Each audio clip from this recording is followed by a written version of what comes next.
yesterday na point out po yung inconsistencies sa testimonies ng 18 former bodyguards of former Congressman Zaldico.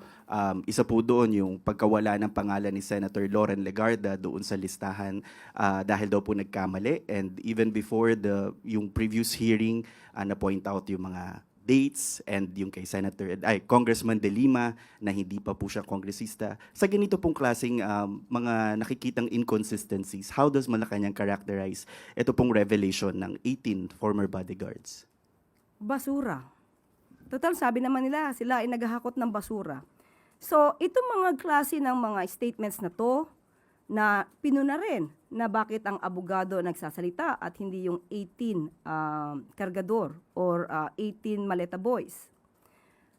Hindi po ito tatayo sa korte. Yung ganitong klase mga statements na pabago-bago, hindi po ito makakapasa sa masusing mga pag-aaral at pagsusuri ng korte.